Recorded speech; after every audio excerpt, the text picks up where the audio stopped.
But we will be here, and a guy you'll be seeing on the program this summer, obviously, a guy you have seen in the past, and will continue to, Casey Holdahl. If you haven't checked his stuff out at trailblazers.com, is it still forwardcenter.net? It is, and hopefully it will stay that way. Yeah. What are you saying? Well, websites change from time to time. So I thought you brand affinity, Mike. Because that was kind of dropped in there. I'm not in free agency. I was going to say I'm locked in. Okay, good. Yeah. Well, thanks for coming by. Anyway, thank you for having me. Interesting to hear Coach Stotts too, and I, he's always terrific, and he offered to come in and do a half hour with us to kind of put a cap on the season. Interesting comments about Wesley, and not unexpected, but hearing him say he thought they'd have done better without Wesley after he went out. And you're looking back now, and now obviously the season coming to an end, we all have a chance to do this. I'll ask you kind of the same thing I asked him. Your thoughts when he went down. Like if somebody would have told you that day, okay, tonight you're losing him the rest of the way, what happens? I mean, I agree with what Terry's saying in that you had higher hopes, but I think in your heart of hearts you look at Wesley going down, and the thing about Wes too is that he was out so infrequently throughout his career in Portland that you don't know how the team's going to respond. Particularly with a guy like Wes, who is by far your best defensive player, and really your as you guys have talked about, your heart and soul basically in the locker room and on the court as well. So I mean, I think it played out about as you would expect it. I'm not sure exactly what they went from there, but I would imagine the Trailblazers playing about 500 basketball without Wesley Matthews. And essentially, I think that's what it was. And I think that's about what it was. If CJ would have played the next night after Wes's injury like he did in game... But we didn't know then. Yeah. Then I think they would have played the same type of basketball. They needed something to fill the void, and they thought Darrell Wright could do it. There was a lot of different... And he played well at times. He did. Yeah. And Aflalo, he hurt his shoulder. He never really got into the swing of, and we found out he just couldn't do the same things Wes could do. So you don't, as you said, Casey, it's a situation where he's never been injured. So you never had to replace his enthusiasm, his adrenaline flow in games. Leadership. Yeah. Leadership. That's a big thing in the NBA. It's the same with Cleveland. Kevin Love goes down. It's not his stats they have to replace. They're not a good rebounding team to begin with unless Tristan Thompson's in there. And if he's in there, they're not a good offensive team.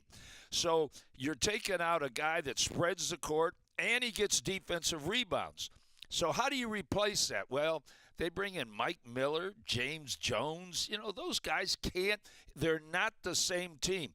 They're going to lose this series to Chicago simply because they won't be able to replace what Kevin Love has done. And it was the same with Wes. The things that he did were difficult to replace. Now, as I said, if CJ would have stepped up like he did at the end of the year with the confidence, then they might have. And that's the only thing I was going to ask Coach Casey, and I can ask you this too. And I don't know how he would have answered it, but was just going to say, are you surprised? And you don't like to ask a coach this because it can come off as negative, but are you surprised CJ did what he did in the playoff series when we really hadn't seen him under the brightest lights, certainly in the playoffs yet? And the fact that he wasn't really even on their scouting report, then burst onto their scouting report and had an even better game. That's passing a big test against a real good defensive team. Yeah, and I feel like with CJ too, kind of to your point, Mike, about getting that, right after Wes went down, I felt like, he gets the start in game one, and really with CJ in the first two games of the playoffs, not good. No. I mean, and it wasn't even just that, he had come on, because he had that 2-week stretch before the end of the regular season where, he was really playing well. But his career high came against the Lakers. Exactly, and you kind of write off some of it to, he's getting more of a role because the team's not really all that concerned with winning. And then you go and you kind of see him play that way, and then you hope going into games 1 and 2, well, hey, maybe they got a little something with CJ. And then he fell flat, and then you think, well, that's it for CJ. This is really who CJ is. Right. And then he comes out, and then he comes out in games 3 and 4 and 5 particularly, and just lights it up. So I mean, it's one of those things where on one hand, you wish you could have gotten it, but on the other hand, you kind of wonder, was that the process that he had to go through to get to that point? So were those was that the switch being hit by him, or was that stepping into a void where there was opportunity? And do you think Neil O'Shea is asking those same questions? about CJ and where does he fit in now with Flalo being a free agent. But Aaron has the option. Yeah, that's Aaron's call. So that's going to be Aaron's call. Yeah, and I thought it looked like he was going to opt out. Well, he's going to opt in. I mean, I don't see any. Do you think I mean, he will? I would think. I don't know. You would assume that, a guy going into last year of his contract, maybe even coming off a minor injury, if he's got an opportunity to get some years, he's probably going to want to get some years. So that's true. where I would approach it from. I mean, I don't like to talk really dollar-wise when it comes to guys on the contract, but you figure if nothing else, especially with the cap going up, a guy like a Flalo is going to, he's going to at least get what he's getting now, you would imagine, but for extended years. Oh, okay. So, that makes sense. If I was kind of looking at that situation, that's how I survey it. And as I've said all year long, my predictions this year have been just terrible. So, I mean, when I say something is going to happen, it's a pretty good chance. But if you look on the screen right now, you see there's a lot of decisions. A whole lot of decisions to be made. And the thing that I think is really interesting too is just how interdependent those decisions are on each other.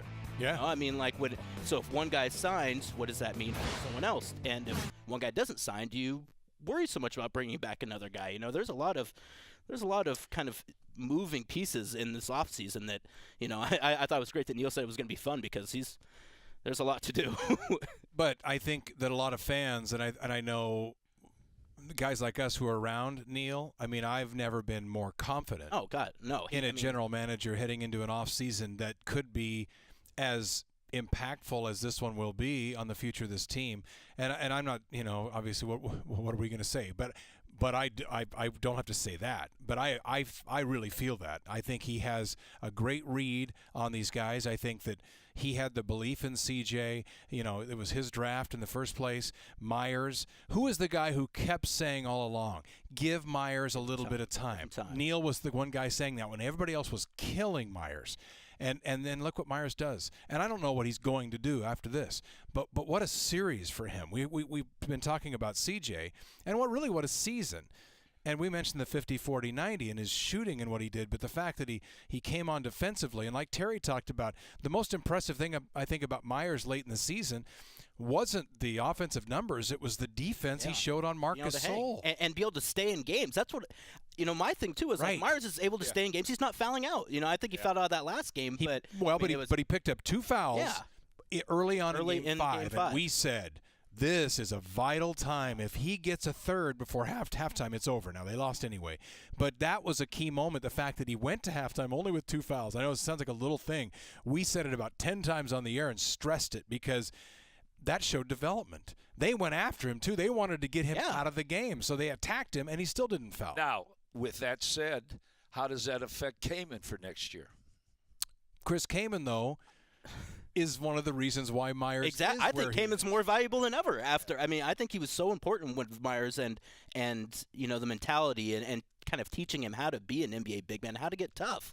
I mean, like I think Chris is more valuable now than when they got him last year. I kind of agree. He is as far as development of the young guy, but how is he in the structure of money?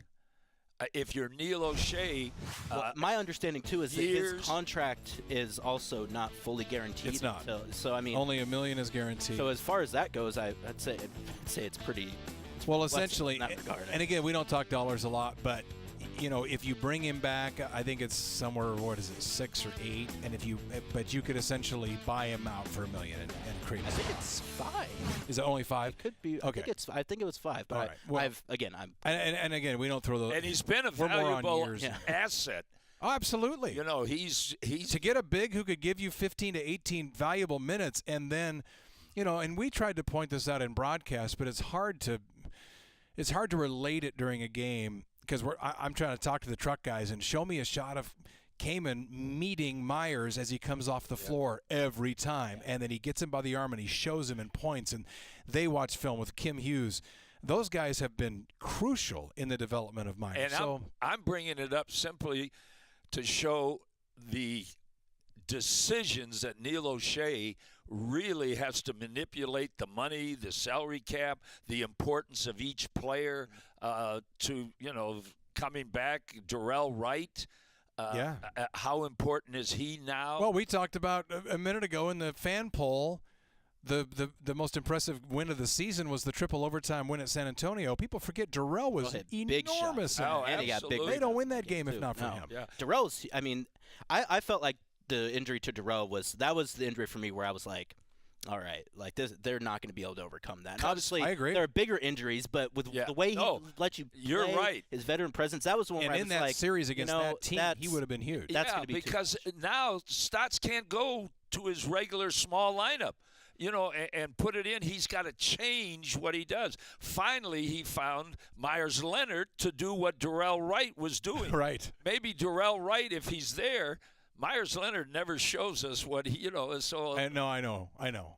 One thing has to happen for another thing, and so eventually you get to the point where you throw your arms up and say, if it is going to be, it just is. Yeah. And that's kind of how it happens in these situations. It almost seems fateful because truly you don't know about a guy. CJ we don't know this if Wesley doesn't get hurt. And as you said, if Darrell doesn't get hurt, maybe we don't see Myers bust through like this. It's all about opportunity and guys at the right moments seizing it and taking advantage of it. We saw a couple of the guys in the playoffs, and it could shape the future of your franchise. We'll wait and see. We'll talk more about it when we come back. This hour is flying by the way. We had a lot to talk about, but we got to keep some because we got weeks and weeks of this. Yeah. We'll take a break, come back with more. Mike Rice, Casey Holdahl right after this. good stuff, by the way. Yes, it is. Do you think when, we talk about the summer hinging on, what's going to hit the dominoes falling, it is going to be LaMarcus clearly. And if on July 1, I mean, it's not going to be long that we're going to know. And I guess that's good news, you would think. Yeah. Because it's going to, either you're going, and I think a general manager's job is what you do is you sit and play. And this is on draft night too, because we hear guys say this. All your job at this point is, now I don't mean to make it sound simple, if this, then this. And basically you set up, charts and flow charts and schematics on if this here, if this we go here. And believe me, these guys have everything covered already on every one of those guys. Do you think it'll happen quickly? Are we going to know? Is this team going to have you talk about LaMarcus and clearly whatever its footprint is going to be, we're going to know early July? I think you'll know the big pieces early. I think even it's just going to be a volatile market this year, I think, because of the TV money next year, and there are quite a few guys going in free agency regardless. So I think it's, I think for the big names, the LaMarcus Aldridges, the Marc Gasols, like those are the guys you're probably going to know fairly soon. But especially with restricted free agency as well, and how you have to wait a certain amount of time for those. I think it's going to be something where, I think you're going to have a general idea what your team is going to look like probably on July 10th or very soon after, but I think there's definitely going to be some smaller pieces that are going to be important players. That are Wesley Matthews, Robin Lopez, those two guys, it'll be interesting how quickly that gets done or doesn't get done. Because those are the guys who, after, the teams that strike out on their first ones, they all have contingencies too, So. And you mentioned big, it's a big market for big guys this year with Marc Gasol, with DeAndre Jordan. DeAndre Jordan, exactly. I mean, everybody's assuming, at least in Memphis, clearly, that Mark having gone high school there and is so involved with St. Jude and the community, is it a foregone conclusion he resigns in Memphis? I mean, he said basically the exact same things that LaMarcus Aldridge has been saying, which is, he hasn't said I'm not coming back, but he hasn't said I'm 100% signing. So, and my thing with free agency is, until a guy is signed, he's not signed. So, I mean, you don't hear kind of the same rumblings that you hear with Marc Gasol as you do with other guys. But again, like I don't know how much you write into any of that in the first place, because I think, these guys are guarded about their free agency for a good reason, and I don't think that they're really talking to as many people as maybe people assume they are. I think a lot of this stuff is just kind of spitballing from other teams. And that's agents. I think there'll be a lot more discussion about LaMarcus than Marc Gasol when it comes to as far as agents putting out things and everything like that. So I think it's going to really heat up in the middle of June on that situation. And it won't be maybe a LaMarcus that's pushing it out there. It's just that, teams that have a wish list like Dallas and San Antonio. But you want to see how your fans are going to react too, so you float stuff, and so do the agents. This whole thing is so political, and I don't know if people get that. I assume they do. But, I went through this because I was real close to Joel Prisbilla, and people know that. He was one of my good friends. And when he went through this with the Blazers, this was back, whatever, his second contract. So we're talking about 8-9 years ago. And I was close enough to him that he called me on the day that the signing opened up. And everything I'd been hearing all day is Detroit was down, and some show we'll talk about this more, but it was Nazr Mohammed and Joel, and they were the two guys, and Detroit was there. And it came up to where somebody owed something to Detroit, and Joel called, and we talked for half an hour. This is the morning you could sign. And he said, I am being forced to Detroit, and I don't want to go to Detroit. I want to come to Portland. And this goes against everything I'd been hearing all morning. And I said, what? Well, then just go. Yeah, and it's free agency.